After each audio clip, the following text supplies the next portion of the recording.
हम ये नहीं कह रहे हैं कि हम पैसे नहीं देंगे। जो हमने वादा किया है हम जरूर पूरा करेंगे। शादी के खर्च में थोड़ी सी मुश्किल हो रही है। हाँ तो एक काम करते हैं, आपका खर्चा कम कर देते हैं, ये शादी तोड़ देते हैं। नहीं नहीं, ये क्या कह रही हैं आप? भगवान के लिए ऐसा मत कहिए।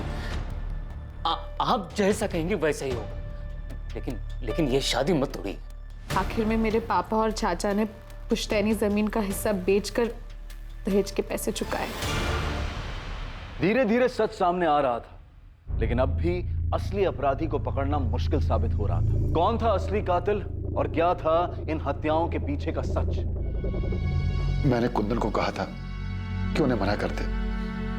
हाँ मैं वहां गया भी था, लेकिन मुझसे ना नहीं बोला गया। मुझे भी लगा वो लोग जो कह रहे थे वो सही कह रहे थे। हमारा पंकज जैसा लड़का सबको नहीं मिलता। बड़ी फैक्ट्री में मैनेजर है। भाई शादी के लिए तो लड़कियों की लाइन लगी हुई थी, पर उसको तो किरण ही पसंद आई। अब किरण की शादी हो जाएगी, एक बोझ कम हो जाएगा। फिर शादी के लिए रह जाएंगी 3 लड़कियां। भाई साहब, आपकी किरण तो मानो बहुत ही भाग्यशाली है, और बेटी की खुशी के लिए 15 लाख कौन सी बड़ी रकम है। मैं जानता था अगर हमने पैसे नहीं दिए तो वो लोग रिश्ता तोड़ देंगे। अरे तोड़ देते तो तोड़ देते, क्या किरण को अच्छा लड़का नहीं मिलता? तुम्हें मेरी बात मान लेनी चाहिए थी। मानना तो मैं भी चाहता था भैया, किरण को अच्छा लड़का मिल भी जाता, लेकिन पंकज जितना अच्छा लड़का तो नहीं मिलता ना भैया। मैं तो चाहता था कि एक बार किरण का घर बस जाए। सोचा था पैसों का इंतजाम कर लूंगा। हमने उनकी बात मानकर शादी में इतना खर्च किया, सोचा कि वो लोग 15 लाख तो दे ही रहे हैं, पर आज देता हूं कल देता हूं करते करते शादी की तारीख आ गई। मैंने सोचा था उधार लेकर शादी निपटा दूंगा और फिर धीरे धीरे उधार चुकता होता रहेगा, लेकिन पैसों का इंतजाम नहीं हो पाया। और सर, तब ज्ञान भैया ने एक फैसला लिया और हमारी खानदानी जमीन का एक टुकड़ा बेचा और दहेज के पैसे चुकाए। उन लोगों का तो दिमाग खराब हो गया साहब। ये सारा किया धरा उनके रिश्तेदार का है। किसने किया ये तो हम पता लगा लेंगे, लेकिन जो दहेज का कीड़ा आप लोगों ने समाज में फैलाया है, अगर ये बात साबित हो गई तो इसके लिए सजा जरूर मिलेगी आप लोगों को।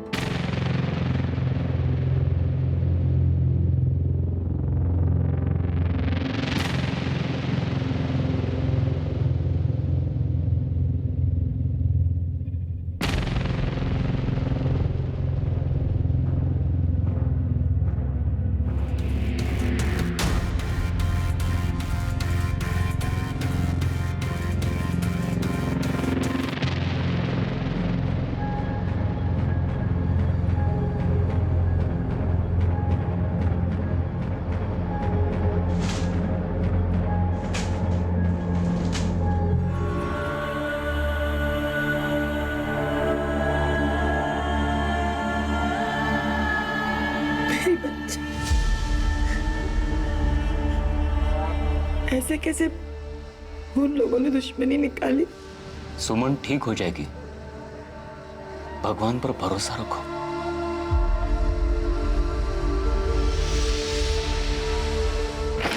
सर, वीरेंद्र और मोहन के फोन अभी भी बंद आ रहे हैं, लेकिन माला के पिछले 72 घंटों के कॉल लॉग्स में 2 अलग अलग लैंडलाइन नंबर से कॉल्स आए, जिसपे एक नंबर पे 7 मिनट और एक नंबर पे 10 मिनट बात भी हुई है। ये माला तो कुछ बोलेगी नहीं और हम उसे अरेस्ट भी नहीं कर सकते। एक काम करो, कांस्टेबल से बोलो कि उस पर नजर रखे और एक गजेंद्र और मोहन के बारे में पता करो कि इनका कोई साथी या रिश्तेदार रहता है क्या कानपुर या उन्नाव में। शायद ये लोग वहां छुपे हो। Okay sir. गन सप्लायर से कोई लीड मिली? पता चला कि गन किसने बेची थी यहाँ सूलीगंज में? अभी तक तो नहीं, लेकिन हम पता कर रहे हैं सर। ये केशव, उमा और पंकज तीनों के कॉल डिटेल्स निकलवाओ, और राहुल के भी, शायद कोई लीड मिल जाए। और राहुल का दोस्त कपिल, उससे कोई बात हुई? उसे बुलाया सर, आता ही होगा। कपिल सच सच बोलो, क्या राहुल का कोई हाथ है इस सब में? राहुल ऐसा नहीं कर सकता सर। राहुल पायल का पीछा करता था ना, और कई बार तुम भी होते थे राहुल के साथ। कहीं खून की प्लानिंग में राहुल के साथ तुम भी तो शामिल नहीं थे? मैंने ऐसा कुछ नहीं किया सर। सर, एक बात सच है कि राहुल पायल को बहुत पसंद करता था और वो उसके पीछे पड़ा हुआ था कि वो उसकी बात मानकर उसकी गर्लफ्रेंड बन जाए। देखो तुम यहाँ से चले जाओ, किसी ने देख लिया तो मेरा घर से निकलना भी बंद हो जाएगा। मैं चला जाऊंगा, लेकिन तू भी मुझे बोल दे कि तू भी मुझे प्यार करती है। प्लीज जाओ यहाँ से, किसी ने देख लिया तो हंगामा हो जाएगा। पायल, देखो तुम यहाँ से चले जाओ। अब इसके आइंदा आसपास भी दिखा ना तो पुलिस में कंप्लेन कर दूंगी। सर राहुल को बहुत गुस्सा आया था और अपनी बेइज्जती का बदला लेने के लिए उसने बहुत ही खतरनाक प्लान बनाया था।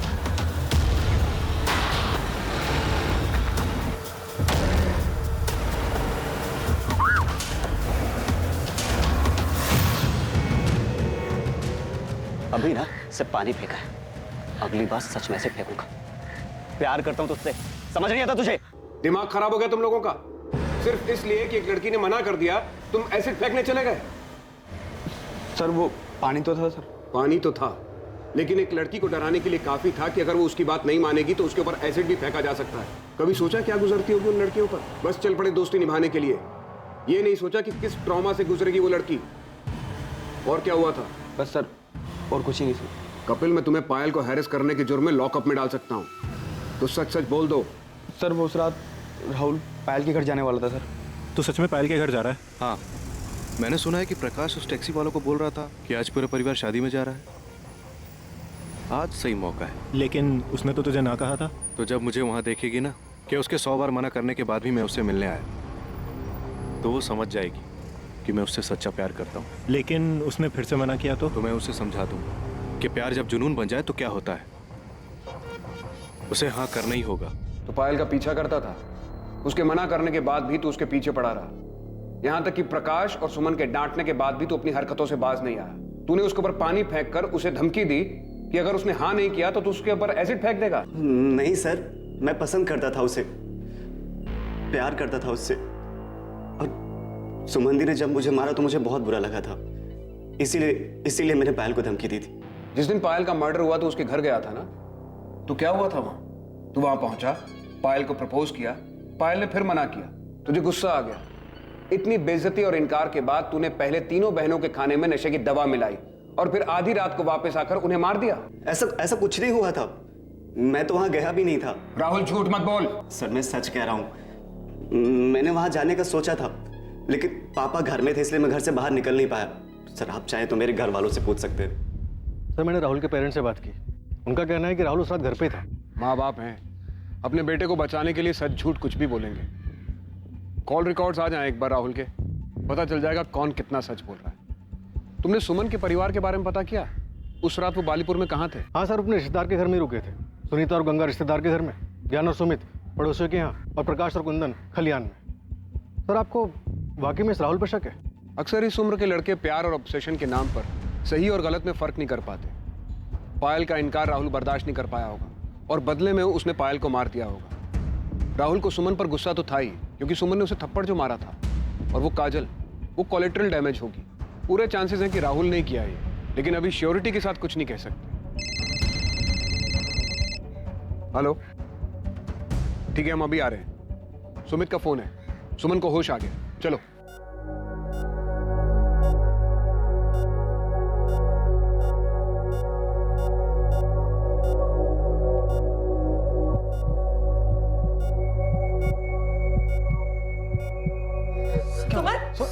डॉक्टर, डॉक्टर क्या हुआ? देखिए क्या हुआ क्या डॉक्टर? आप प्लीज सब बाहर जाएं। अभी तक ठीक थी डॉक्टर, क्या हुआ इसे? आप प्लीज सब बाहर जाएं। Sister injection.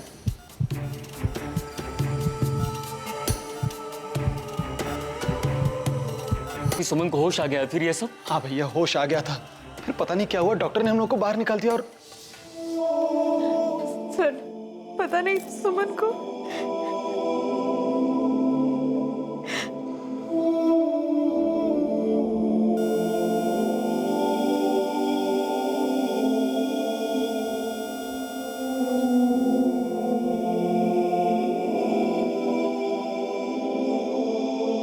सुमन बहुत ही समझदार और दृढ़ निश्चयी लड़की थी। उसने अपनी निष्ठा और मेहनत से अपने सपनों को साकार करने का रास्ता भी खुद ही बना लिया था। लेकिन इससे पहले कि वो आगे बढ़ पाती, एक बुरे इंसान के भयानक इरादों ने उसके सपने, उसकी जिंदगी उससे छीन ली जिसकी वो हकदार थी। सुमन की मौत के साथ उसके परिवार की आखिरी उम्मीद भी बुझ चुकी थी, लेकिन पुलिस ने अब तक हार नहीं मानी थी। वो पूरी मेहनत के साथ हर एंगल्स को टटोल रही थी ताकि असली कातिल तक पहुंच सके।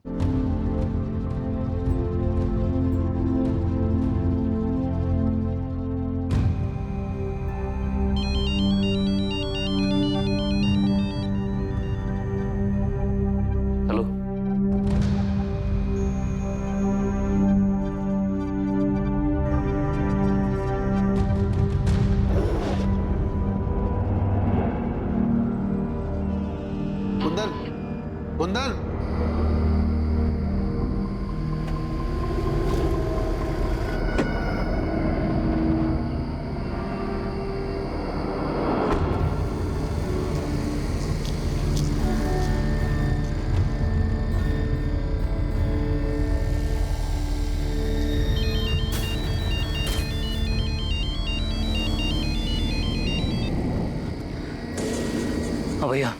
कहाँ हो कुंदन? भैया निसोली। वहां क्या कर रहे हो? बदला लेने आए हो भैया। छोड़ूंगा ना मैं मेरे को। किससे? किसकी बात कर रहे हो? Kundan, Kundan, Kundan, hello, hello. क्या हुआ? सर पूरे परिवार के फोन लोकेशन डिटेल्स और कॉल रिकॉर्ड्स आ चुके हैं। देखो शायद उसमें कोई लीड मिल जाए। क्या हुआ, आप लोग इतने घबराए हुए क्यों हैं? मैं कुंदन से फोन पे बात कर रहा था, एक चीख सुनाई दी। लगता है किसी ने उस पर हमला किया। उसने फोन भी नहीं उठाया। उसने कुछ बताया? कहाँ है वो? साहब उसने बताया कि निसोली गांव में है। कुछ बदले की बात कर रहा था। निसोली में कौन है? निसोली में हमारे दादाजी का घर है जो बहुत दिनों से बंद पड़ा है। आपके दादाजी मतलब गजेंद्र के पिताजी का? जी सर। कब तक ऐसे अलग अलग जगह छुपते फिरेंगे? बस कुछ और दिन बाबूजी। अब तो सुमन भी नहीं रही।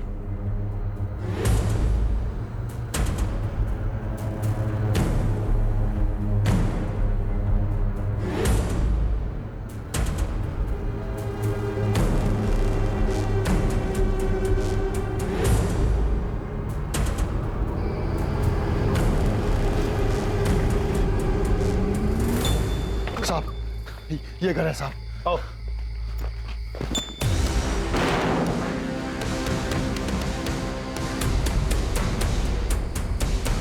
कुंदन का है? कहाँ है कुंदन? हमें नहीं पता, हमें नहीं पता कहाँ है। सर!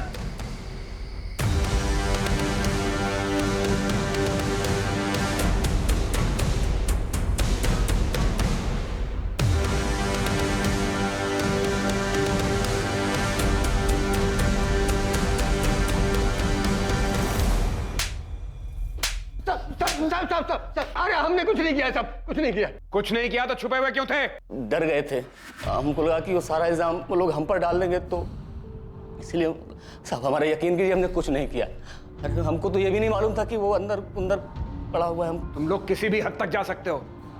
तुम लोगों ने कुंदन और उसके परिवार को धमकी दी थी ना, उनके परिवार की औरतों के साथ मारपीट की और आखिर में बच्चियों को मार के अपना बदला पूरा किया। जमीन के लिए किया ना ये सब? साहब हम मानते हैं कि हमने धमकी दी थी।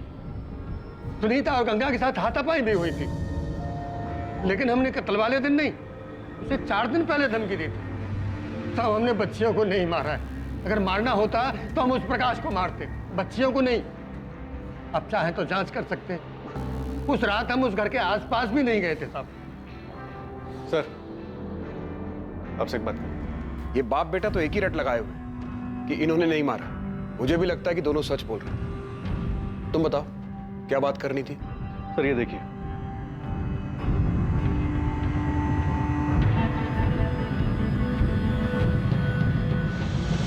बहुत मन पायल काजल को मारा और फिर वापस बालीपुर लौट गए। क्यों प्रकाश? ये आप क्या कह रहे हैं साहब? सर कहां गए थे तुम? वो देखो झूठ मत बोलना, हमारे पास तुम्हारी सारी डिटेल्स हैं। सर मैं तो बालीपुर जाना ही नहीं चाहता था, वो तो पापा ने बोला इसलिए मुझे जाना पड़ा। वहीं पास के गांव में मेरे एक दोस्त का घर है, तो देर रात में वहीं चला गया था। आपको पता था ये उस रात वहां पे नहीं था? ये तो आपके पास ही सोया था ना? मेरा बेटा ऐसा नहीं कर सकता। तो फिर कौन कर सकता है कुंदन? तुमने गजेंद्र और मोहन का नाम दिया, हमने उन्हें तोड़ा, लेकिन कुछ हाथ नहीं लगा। उसके बाद राहुल का नाम सामने आया, वहां से भी हम खाली हाथ लौटे। उसके बाद तुम्हें एक कॉल आता है ये खबर देने के लिए कि गजेंद्र और मोहन कहां छिपे हैं, और तुम क्या करते हो? ये बात तुम अपने भाई ज्ञान को नहीं बताते, पुलिस के पास नहीं आते, सीधा वहां जाकर अगवा हो जाते हो। हम जानते हैं तुम्हारे बेटे प्रकाश ने कुछ नहीं किया। वो उस रात सूलीगंज नहीं आया था, वो वहीं बालीपुर के पास के गांव में गया था। लेकिन उस रात तुम यहां आए थे। ये रही तुम्हारी फोन की लोकेशन डिटेल्स।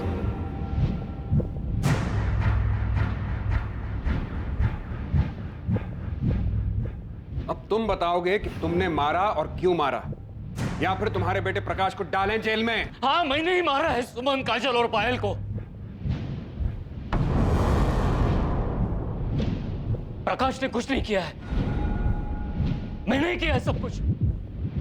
अच्छा प्लान बनाया था तू। अपने घर की लड़कियों को मार दो और सारा इल्जाम अपने चाचा और उसके बेटे पर लगा। 20 अक्टूबर की रात को तो बालीपुर गया तो था, लेकिन 11 बजे के करीब जब तेरा बेटा प्रकाश अपने दोस्त से मिलने पास वाले गांव में गया, उसके जाने के आधे घंटे बाद तू वहां से उठकर करीब 12:30 बजे सूलीगंज आ गया और यहां आकर तूने सुमन, पायल और काजल को गोली मार दी। उसके बाद रात 3 बजे तू वापस बालीपुर पहुंच गया, तो वहां जाकर सो गया। अपनी बेटी और भतीजियों को मारने के बाद तुझे नींद कैसे आ गई थी? तो मैं क्या करता? किरण की शादी में इतनी सारी जमीन बेचनी पड़ी थी, बाकी 3 लड़कियों की शादी में तो सब कुछ बिक जाता। और फिर मेरे बेटे प्रकाश का क्या होता? उसके लिए क्या बचता? मैं समझ गया था ये लोग बेटियों के लिए कुछ ज्यादा ही भावुक हैं। उनकी शादी में तो ये कोई कसर नहीं छोड़ते, सब कुछ खत्म हो जाता। इसलिए मैंने तीनों को मार दिया। तो बेटे को जायदाद मिले इसलिए बेटियों को मार दिया? मेरा बेटा ही घर का नाम आगे ले जाने वाला है। एक बाप होने के नाते मैंने ऐसा किया।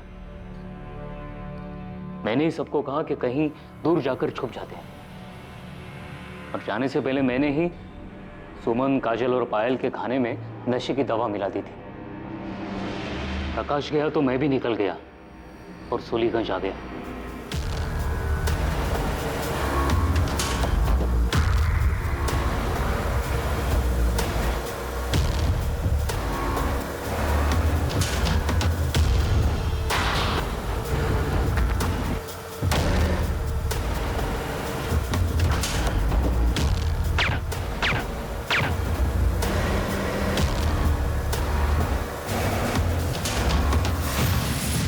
गन कहां से मिली तुम्हें? वो मेरा एक पुराना दोस्त है, उससे ही साइलेंसर वाली गन ली थी। और अब कहां है गन? वो गन मैंने गांव के पास वाले नाले में उसी रात फेंक दी थी। और तुम गजेंद्र और मोहन के पास कैसे पहुंचे? वही जो दोस्त है, मैंने उससे ही कहा था उनका पता करने के लिए। मैंने उसे कहा था गजेंद्र और उसके बेटे से बदला लेना है, क्योंकि उसने मेरी बच्चियों का खून किया है। मैं वहां से भैया को फोन करने वाला था, लेकिन भैया का फोन खुद ही आ गया। हाँ भैया। कहाँ हो कुंदन? भैया निसोली। वहां क्या कर रहे हो? कुंदन, कुंदन। मैंने ही आवाज निकालकर फोन कट कर दिया और वहीं से एक पत्थर उठाकर उससे अपना सर फोड़ लिया, ताकि सबको यही लगे कि गजेंद्र चाचा जी और उसके बेटे ने मुझे मारा है। और स्टोर रूम में जाकर खुद को बंद कर लिया।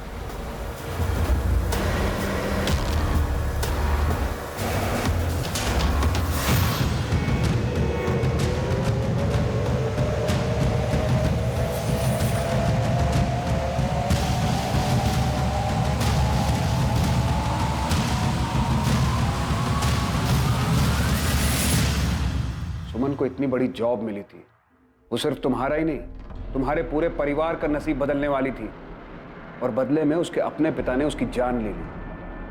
बहुत अच्छा इनाम दिया उसे।